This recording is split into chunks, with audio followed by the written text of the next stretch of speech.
was originated from the operation research or applied statistics. No, not applied statistics. We call it probabilistic model, also known as the stochastic Markovian process.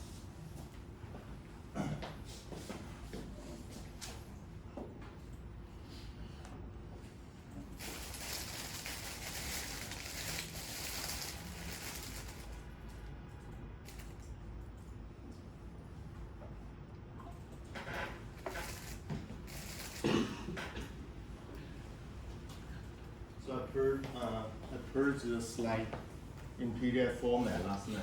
Yeah, have you seen it? Yeah. Great. So reinforced learning, can be classified. Kind of classified the Q learning. So it could be create a Q table and do the matching whenever there's a response obtained from the environment interact. There's an agent like human computer interaction. There's an agent in between. Like they receive the request from human beings and they send that message to the computer, and the computer try to it can be considered a black box. Then do a very complicated computation, return the action back to the agent fed back, and fed back to the human being for action taken. So this is known as the reinforced learning. Like robot teaching, typically we use like 30 years ago, the robot, how to teach the robot, we use teaching path to design the contour of the action, and we constructed the 3D modeling to emulate the entire working environment, and then perform the simulation in the 3D modeling in computer environment before it was really implemented on site in the real environment. So nowadays there's a reinforced learning. So like I play the video game, not video game. This is a network game or online game. So first in the early stage, the reinforced learning apply a lot. There's the tree, the online game is the test vehicle to see the reinforced learning is really plausibly feasible for such as a testing. Okay.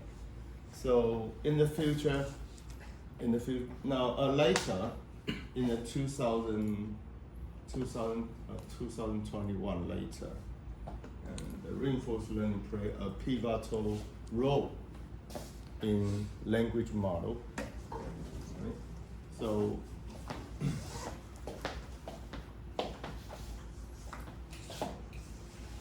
like ChatGPT.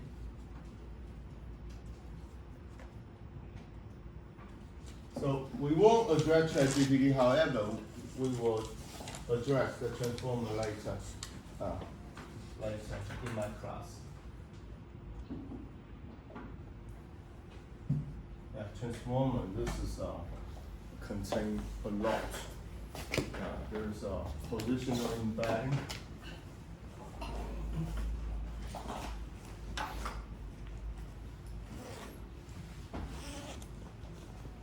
Like the whole sentence is divided into the token.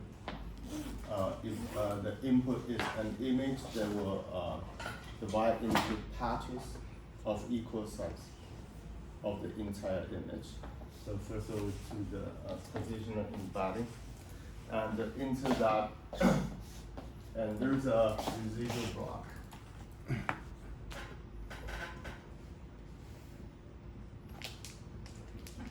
So residual block, there's a use, this is structure.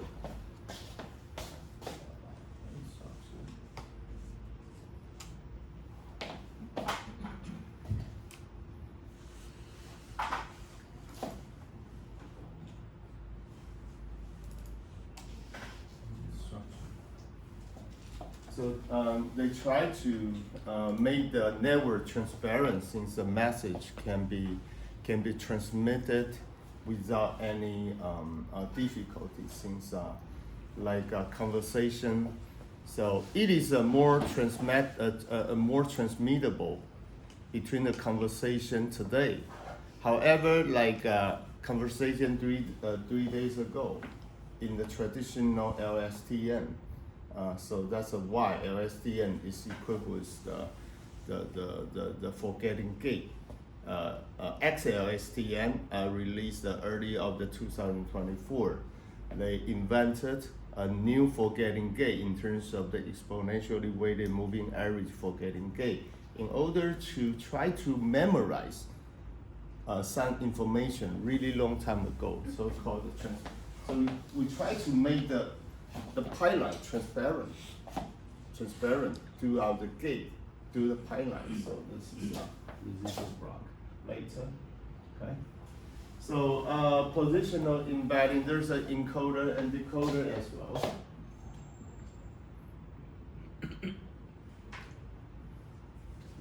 So this is a different structure encoding and decoder. So they do not directly to decode the entire. So first of all, this is by token. So first of all, if there is request input into the ChatGPT, there's a token by token. They just a query and do the reinforced learning. So when you send a query through the Google search, it is deterministic. Sometimes you just put it without any further within the fixed structure of the search engine optimization. Every time you just input, the output is deterministic. On the contrary, if you just input to the ChatGPT, every time you got the different result, because the output of the ChatGPT is probabilistic, or called a stochastic. Why? So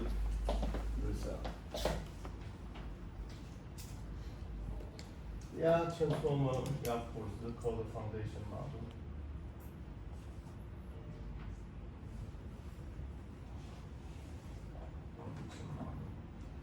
Foundation model can be, there's 6 major grand developer like ChatGPT, Meta, Llama, and Anthropic Cloud, and Cohere from Canada, and Mistral from France, Wenxin Ian from China. This is the 6 major developers. So the size and the precision or resolution of the GPT depends on how many hyperparameters are trained in the model. Like this is the ChatGPT 3.5 just released to the public like 1.5 years ago. It contained 1,750 billion parameters. So how many neural connection of the human brain? What do you think? 1 trillion. No, 1.2 or 1.5 trillion. So the computer almost almost compete with the capability of the GPT. However, the major difference between the computer and human brain, what do you think of? Every human being made an inference. It only consume about 15 watts, 1.5. How about the ChatGPT, 3,000 watts? The big difference. Do we have enough capacity and electricity for such a consumption? No, I don't think so. So this is a major problem in order to balance or stand in the trade-off point between the computing capability and the sustainability of so you can call it this is environmentally friendliness. Wow. So yeah, this is which way you would like to in favor of. So like a human being, you can take one bowl of rice, you can stand the whole day. How about computer? Without electricity, it goes dead, right? So this is the major difference. So even though in the coming December, OpenAI going to release the latest version of GPT 5e, I believe. Yeah, so the improvement very incremental. I expected, not that astonishing or the breakthrough like a comparison between the 4 and the 3.5. Yeah. Okay. Foundation model. The 6 method.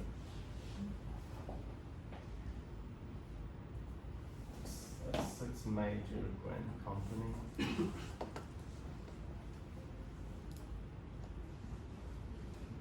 And then called fine tuning.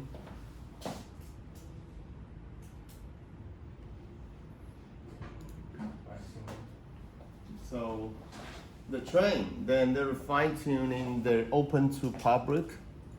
So they need, they wish the model can be adapted to the different discipline, physics, astronomy, mathematics, or geography, or all, try to cover as much all the possible discipline as possible. So do the fine tuning. So fine tuning. This is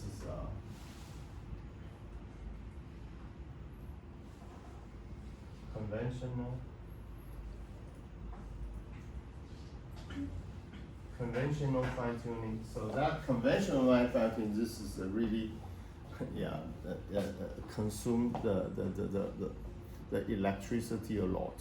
They just train, like collect all the data about the medical care, for example, all the data and train again, try to update those parameters. That means the W. This is a hyperparameter between the neural nodes. So yeah, it still need this is overwhelming resources. And the parameter efficient. So while I talk about ChatGPT, this is a highly linked to the reinforcement learning. You understand what I'm talking about later? Parameter efficient. So in some layer, the neuron are frozen. That means in the foundation model, parameter has been trained, and those settings are fixed.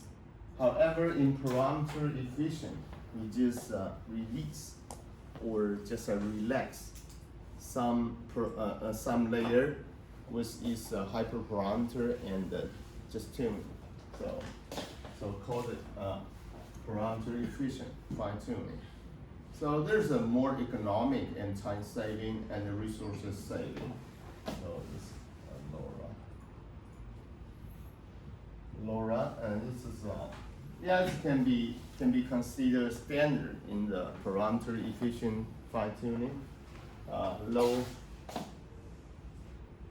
rank.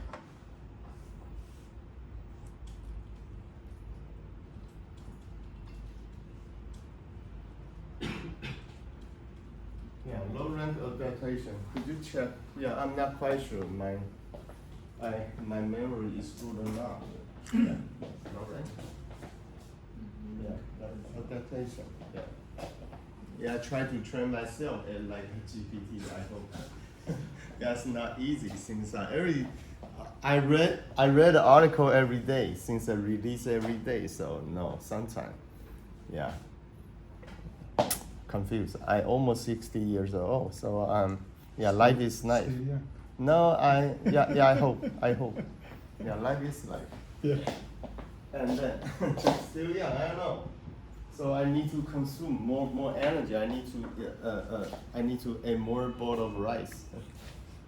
Yeah, I need to more exercise. However, I like play basketball. However, my wife always joking on me. This is too old for this shit. I understand. Yeah, it's too old. Yeah. However, since I'm just too physical, like the old man like me. However, I still like playing. There's two restrictions for me. The first one, I don't have time. Even though I don't have time for my sleep, and then the second restriction, so I need to make my body more competitive before just playing in the court. Yeah, finally, this reinforced learning and from reinforced learning to human feedback.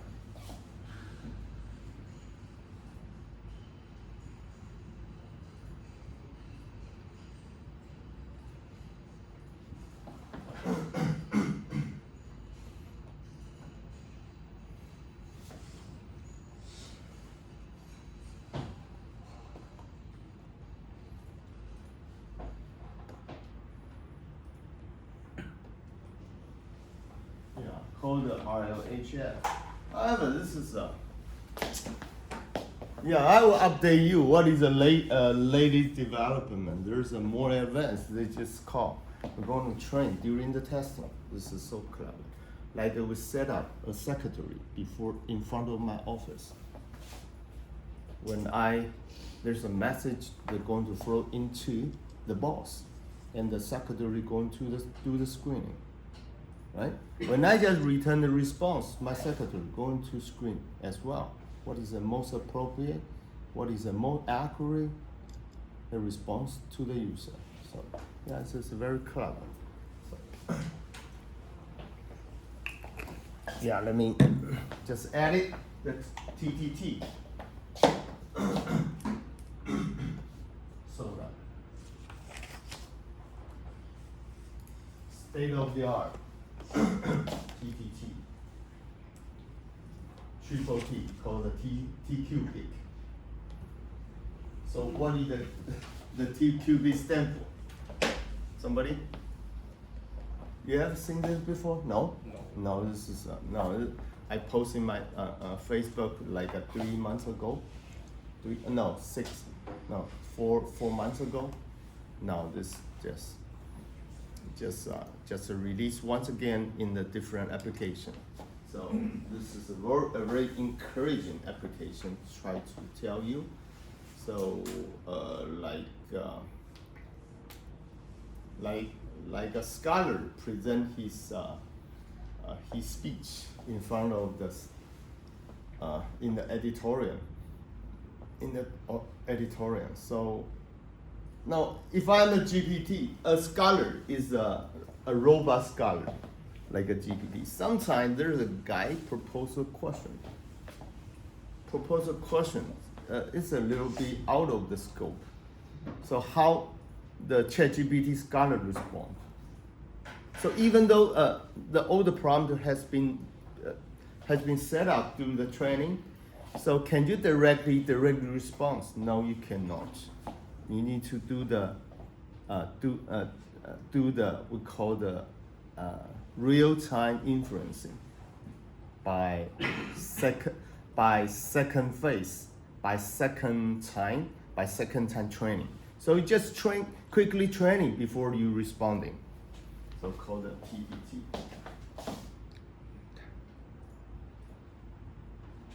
Training. Text time training. Yeah, Professor.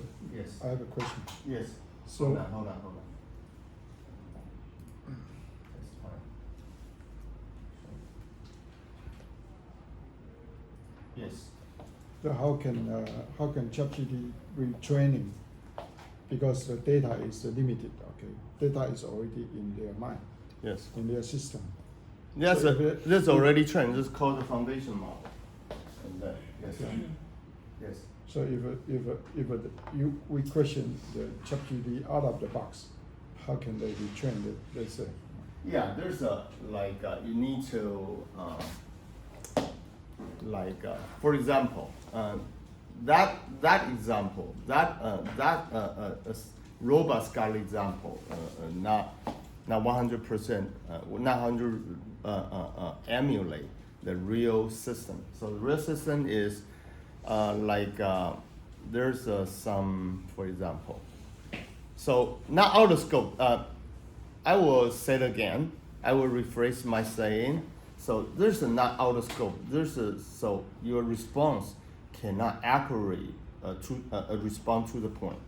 Sometimes, since it is stochastic, this is probabilistic. So this is sometimes the hallucination due to the that occurs due to the misunderstanding, and then the test time training. That means how can we just constrain the pool of the probabilistic output within the a smaller set of the responses that is more related to the question. Mm-hmm.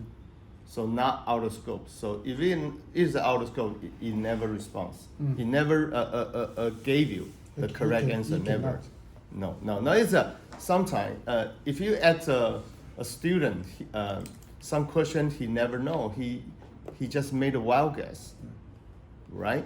So sometimes if you ask a student, he misunderstood the meaning of the question, they give you the wrong answer. So in order to try to help the student to respond more accurately, so you need to specify or give the specific more in more details, and try to help the student or GPT respond more accurately.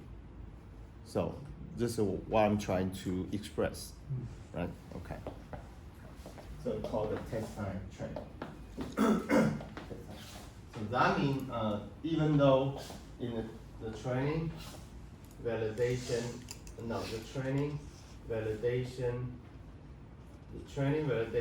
and we call it testing or inference.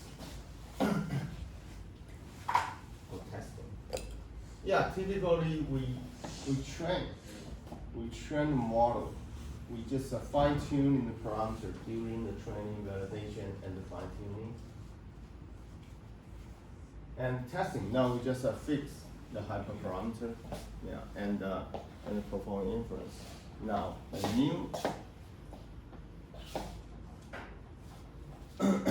new conceptual idea.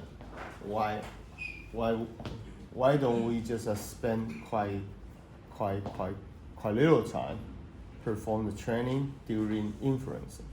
So yeah, it works. Things are due to the technology advancement in computer. It is so a solution is feasible. Then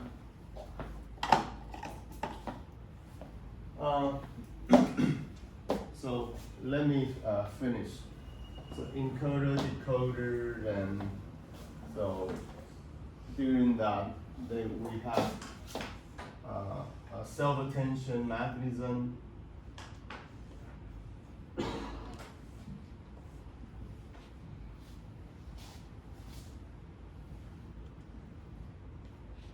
Self-attention mechanism.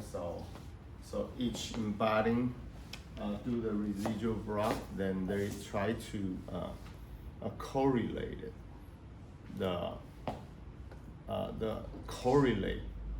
the attention score between all the combination of tokens in the language.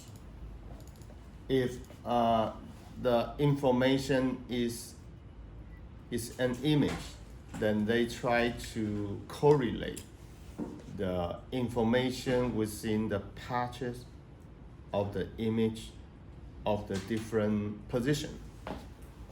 It's called a query.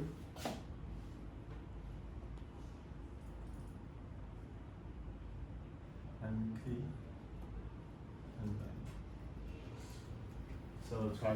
This is the three major component to form a self-attention, and then of course later they're going to classify and this encoding and decoding, and so this can be LS. The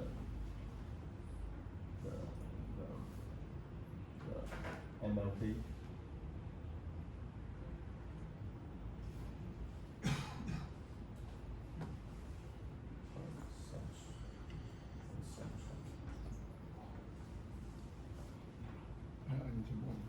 The multi-linear perception, MLP.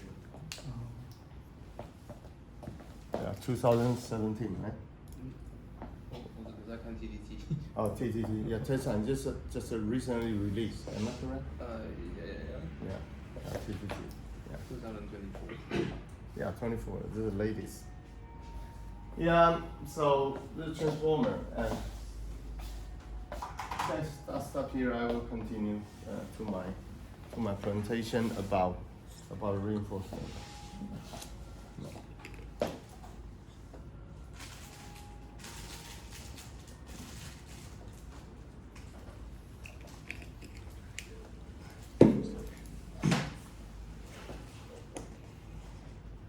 So the homework due next week about the autoencoder. Yes. So try to grade the second homework as early as possible and return to you. And this Friday, there's an international conference to be held in the international hall in the B2 from the from in the morning from 9 o'clock until the afternoon, right? So there's a free, so everybody's more than welcome to join. So there's a professor from South Korea, from Japan, from Hong Kong. They're going to deliver keynote speeches. Yeah, one about the simulation, one about data analytics. The other is this professor. No, this adjunct professor in from NVIDIA. They talk about artificial intelligence. Okay, we'll take a break.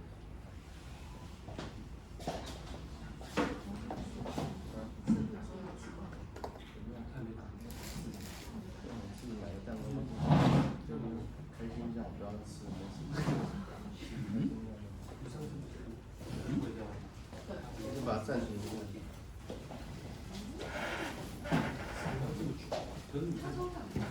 吃起来好吃。